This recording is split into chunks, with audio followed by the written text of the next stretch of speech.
RJ Young on the RJ Young Show. Patrick Mason in the booth. And I put together what I thought were the best wide receivers in college football heading into this 2019 season. I'm going to roll through them. I'm going to ask Patrick to see if I got any holes in this. But I'm going to start Rico Bussey. Because Rico Bussey Jr., number one, is a Okie. Played his high school ball at Lawton Ike.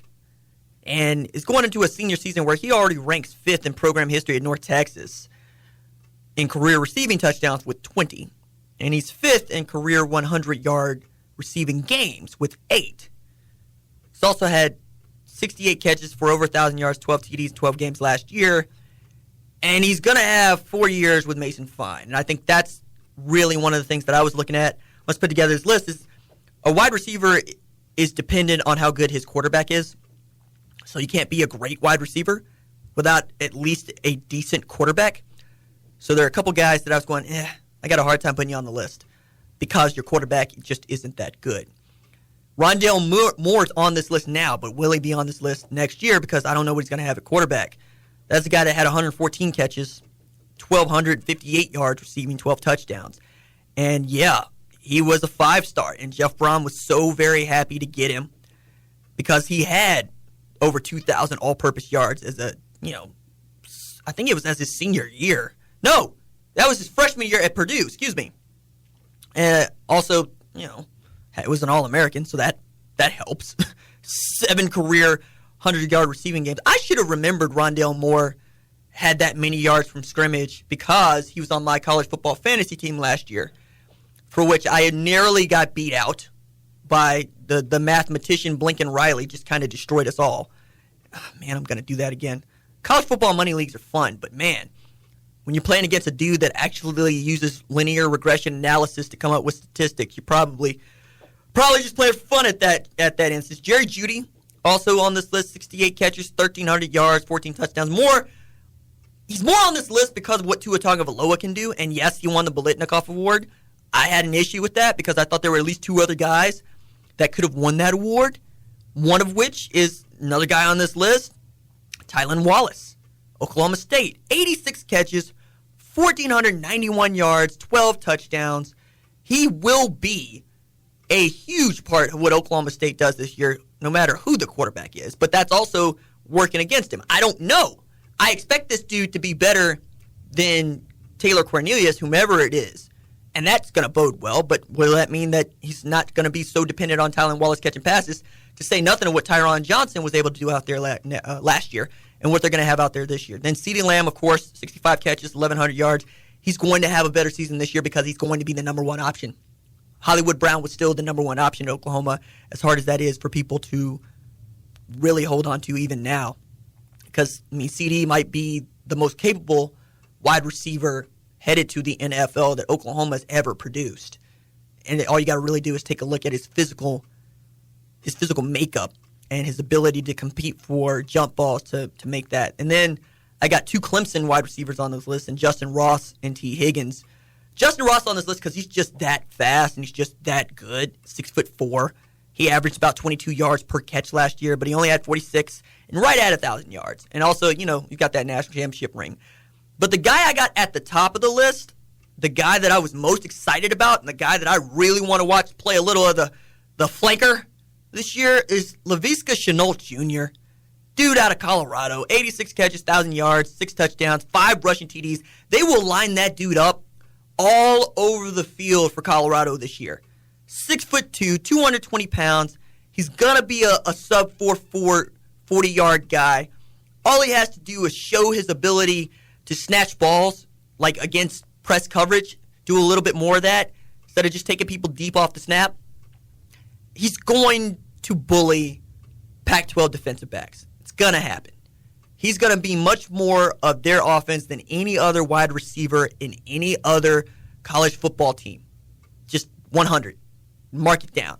If you play college football fantasy, and I know that's a lower number than the NFL, but if you do, Laviska Shenault Jr. goes to the top of your board. Like, that might be a guy that you end up taking in the first round, if not the second round, because he's going to be gone.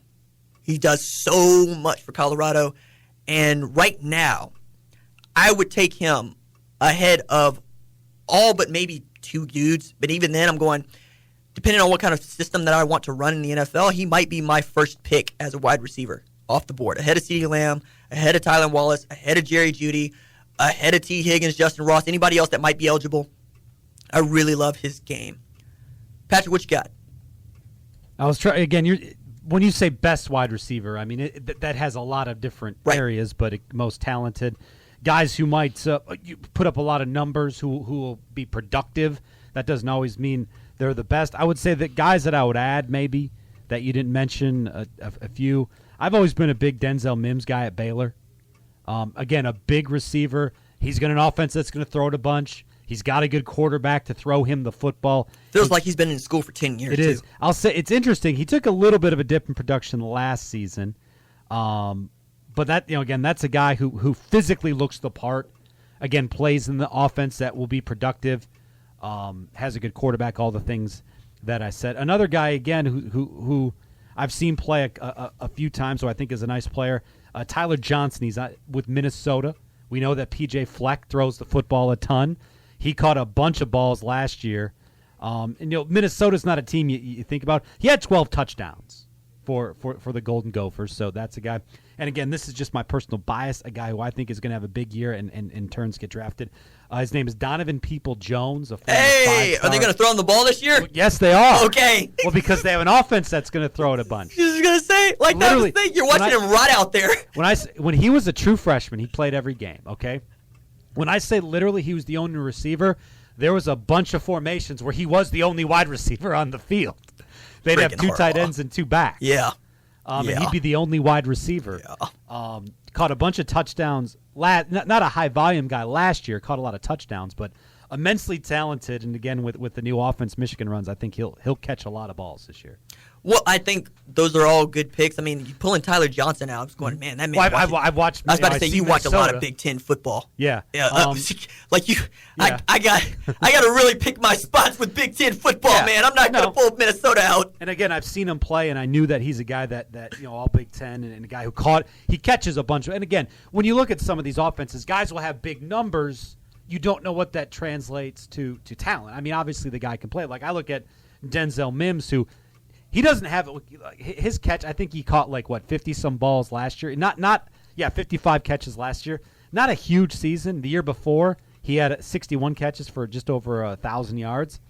But it's a guy that looks the part and has talent, has ability. So I think we should have made. I should have made this much more interesting. Been like, you know what? Who's going to be the guy at Wisconsin? Who's gonna be the guy at Michigan State? What do they got at wide receiver? I saw a great tweet from a buddy of ours. Cade McFarland, Channel 2. He said, there's always an opposite. He put OU's offensive and defensive numbers from Phil Steele's magazine. Obviously their offense is 1, their defense is 119. And then he said their opposite is Michigan State, who their defense is all in the top 5 and their offense is all 118, 119. And I said, well, somebody's got to be Mr. Glass. I mean, if you have, unbreakable, someone's got to be. You're saying that we need balance in all things, as all things should be. There's an opposite. We need a Thanos snap. Yeah, maybe in college football. Maybe, but again, it's Mr. Glass said that there has to be the opposite. There has to be the other end, right? I'm trying to get my comment. I'm sorry, man. One of those is myth as comic and comic as myth. One of those is Marvel superheroes. The other is Michigan State.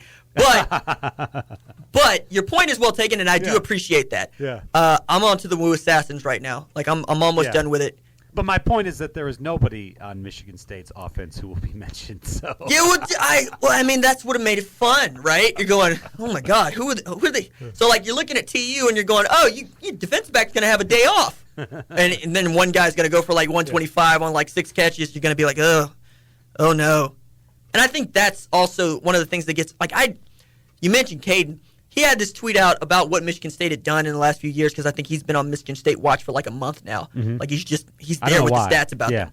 But I was going, man, Michigan State did make the college football playoff. They have once. I forgot about that. They were there. Good night. They were there. Make it, you can argue. Because I remember I tweeted, I was like, what is Michigan State doing on this list? And then I was like, oh my God, yeah, they were. D'Antoni has had that. That's what? Mm-hmm. That's crazy.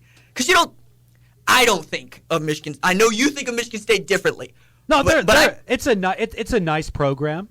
Are they a playoff program? No. I tend to think that people from Michigan think about Oklahoma State the way that I think about Michigan State. Okay. So that's like somebody's always going to have to jog my memory. Sure. Like I'm sure there's somebody in Michigan's like, Oklahoma State made a Fiesta Bowl?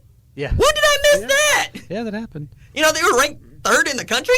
When did I miss that? You know, it's one of those things that's just They were a difficult to wrap breath around. away for playing for a national championship. Man, all you got to do is beat Iowa State. Yeah. That's all you got to do. Man. That's all you got to do. Is beat Iowa State. No. Can't do it. Such is Oklahoma State football. But you know what? There's always the 1945 banner that you paid for.